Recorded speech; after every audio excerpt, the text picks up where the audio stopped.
लंबी कतार महिलाओं की ये बताती हुई कि लोकतंत्र के महापर्व में बिहार में जहां पुरुष मतदाता जितने सजग है उससे ज्यादा महिला मतदाता है। ऐसी लंबी कतारें हमने पहले जो चरण है उसमें भी देखा और दूसरे चरण में यहाँ महिलाएं सुबह सुबह अपने मताधिकार का प्रयोग करने के लिए आई हुई है, क्योंकि कहा जाता है कि सबसे पहले मतदान, उसके बाद जलपान, यानी घर के बाकी काम छोड़कर सबसे पहले वोट डालने के लिए महिलाएं पहुंची हुई हैं। उनसे हम लोग बात करेंगे।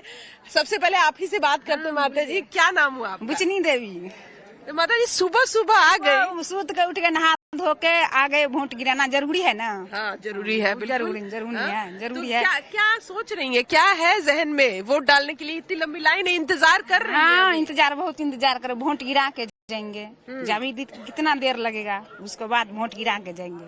अब बाकी काम बाद में होगा। बाकी काम घर अंगना का काम तो बाद में होगा।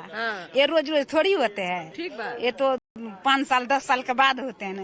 तो ये तो वोट तो गिराना जरूरी है ना। तो गिरा के आप बताइए दीदी, क्या नाम हुआ आपका? पुनीता देवी। दीदी, क्या दूसरे फेज का चुनाव जारी है और पूर्णिया से हमारे संवाददाता हिमांशु तिवारी हमारे साथ जुड़ चुके हैं और गया से सहयोगी साकेत कुमार हमारे साथ जुड़ चुके हैं। दोनों का ही रुख कर लेंगे। हिमांशु, जिस तरीके का वोटर टर्नआउट देखने को मिल रहा है, खासतौर पर बूथ पर महिलाओं की लंबी कतारों की तस्वीरें भी हम दिखा रहे हैं, इससे निश्चित तौर पर कुछ एक दल जो हैं वो जरूर खुश होते हैं, क्योंकि उन्हें लगता है कि उनके लिए बेनिफिशियल साबित होता है। ऐसे में कैसा रहा अब तक का वोटर टर्नआउट? देखिए, अभी तक का यदि हम 9 बजे तक की बात करें तो 9 बजे तक तकरीबन 17% मतदान हो गया था और अभी मेरे ख्याल से चूंकि 11:30 बज रहा, कुछ देर के बाद में वो आंकड़ा भी आ जाएगा कि 12 बजे के आसपास तक कितना मतदान हुआ है। मुझे लगता है कि 22 से 23% तक मतदान हो गया होगा। हम पूर्णिया के उस इलाके में मौजूद हैं, मुस्लिम बहुल इलाका है, प्राथमिक विद्यालय गुरुद्वारा रोड पूर्णिया, जहां पर लगातार 3 अलग अलग बूथ हैं। आप यहां पर देख सकते हैं कि बुजुर्ग महिलाएं भी आ रही, महिलाएं भी आ रहे, पुरुष भी आ रहे, सभी लोग यहां पर आ रहे हैं और एक एक करके यहां पर मतदान कर रहे हैं। चूंकि यहां पर मिक्स वोट है, मतलब मुस्लिम लोग भी यहां पर वोट करने के लिए आ रहे हैं, हिंदू लोग भी यहां पर वोट करने के लिए आए, तो अलग अलग मिला जुला लोगों की प्रतिक्रिया है। लेकिन कुछ लोगों से बातचीत करेंगे। नमस्कार जी, क्या नाम है आपका? महेंद्र प्रसाद। क्या इस बार किस मुद्दे को लेकर आप वोट डालने आए हैं? बूथ के बाहर बात करें।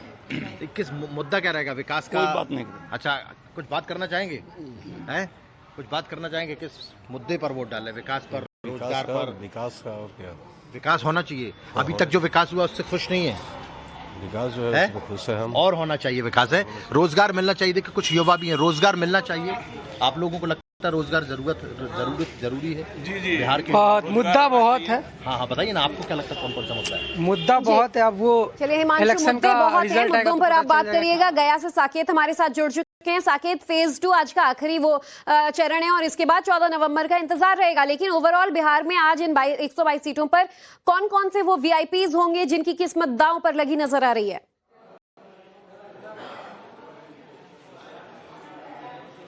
देखिए, एक तो वीआईपी इसी गयाजी सीट पर है, जो कि बिहार सरकार के मंत्री हैं, प्रेम कुमार है। 8 बार से विधायक है इस सीट से, वो बीजेपी से, और इस बार फिर वो अपना जो भाग्य है वो आजमा रहे हैं। और सबसे पहले तस्वीर आपको हम दिखा दें। गयाजी शहरी सीट पर हम यह मौजूद है और यहाँ पर एक बूथ की तस्वीर देखिए, किस तरह से लोगों में उत्साह है। और अभी तक 9 बजे तक की जो वोटिंग प्रतिशत सामने आया है, उसमें सबसे ज्यादा गया शहर में ही वोटिंग हुई है। इसी सीट पर जो है वो सबसे ज्यादा वोटिंग हुई है और तस्वीरें आपको बताने के लिए काफी है कि किस तरह से लोगों का जो रुझान है वोटर्स का, वो यहाँ पर देखने को मिल रहा है। बड़ी संख्या में महिलाएं भी इस पूरे वोटिंग प्रक्रिया में शामिल है। अब देखिए, वोटिंग कर रही हैं। यहाँ पर कुछ लोगों से हम बात करते हैं जो कि वोट करने के लिए यहाँ पर पहुंचे हैं, युवा भी हैं।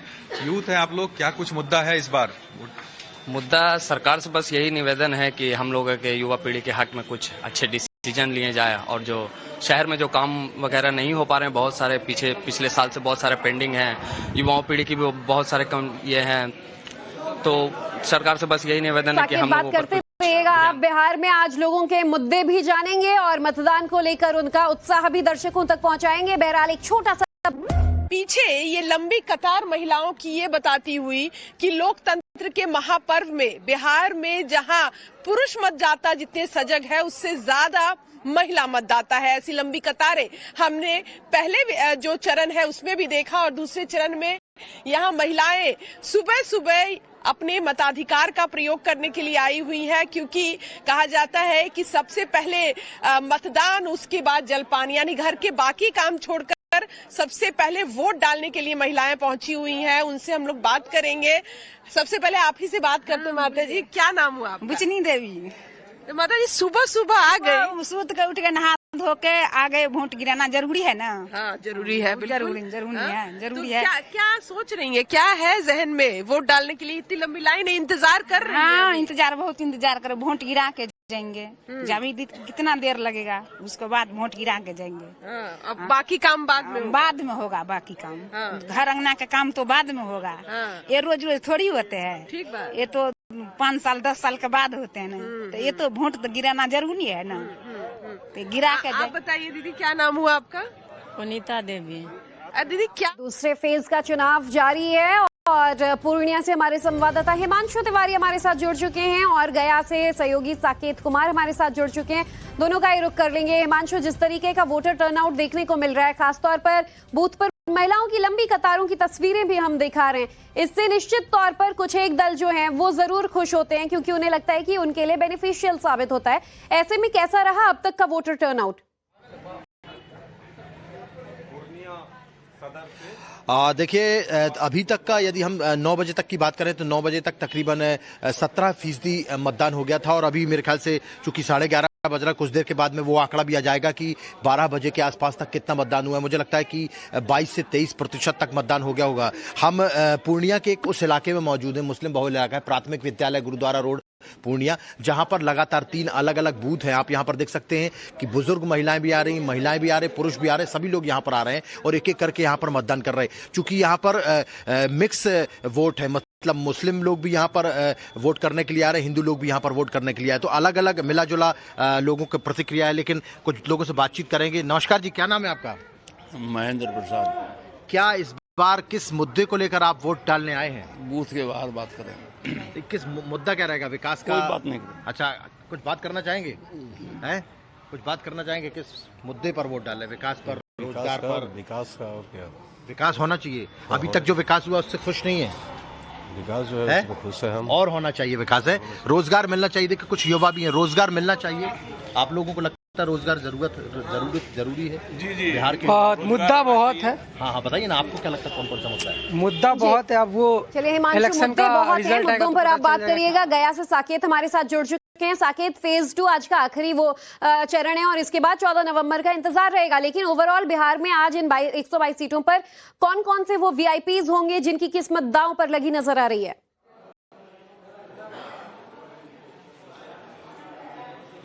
देखिए, एक तो वीआईपी इसी गया जी सीट पर है, जो कि बिहार सरकार के मंत्री हैं, प्रेम कुमार है। 8 बार से विधायक है इस सीट से, वो बीजेपी से, और इस बार फिर वो अपना जो भाग्य है वो आजमा रहे हैं। और सबसे पहले तस्वीर आपको हम दिखा दें। गया जी शहरी सीट पर हम यह मौजूद है और यहाँ पर एक बूथ की तस्वीर देखिए, किस तरह से लोगों में उत्साह है। और अभी तक 9 बजे तक की जो वोटिंग प्रतिशत सामने आया है, उसमें सबसे ज्यादा गया शहर में ही वोटिंग हुई है। इसी सीट पर जो है वो सबसे ज्यादा वोटिंग हुई है। और तस्वीरें आपको बताने के लिए काफी है कि किस तरह से लोगों का जो रुझान है वोटर्स का, वो यहाँ पर देखने को मिल रहा है। बड़ी संख्या में महिलाएं भी इस पूरे वोटिंग प्रक्रिया में शामिल है। आप देखिए, वोटिंग कर रही हैं। यहाँ पर कुछ लोगों से हम बात करते हैं जो कि वोट करने के लिए यहाँ पर पहुंचे हैं, युवा भी हैं, यूथ हैं आप लोग। क्या कुछ मुद्दा है इस बार? मुद्दा सरकार से बस यही निवेदन है कि हम लोगों के युवा पीढ़ी के हक में कुछ अच्छे डिसीजन लिए जाए और जो शहर में जो काम वगैरह नहीं हो पा रहे हैं, बहुत सारे पिछले साल से बहुत सारे पेंडिंग हैं, युवाओं पीढ़ी की भी बहुत सारे कम ये हैं, तो सरकार से बस यही निवेदन है कि हम लोगों पर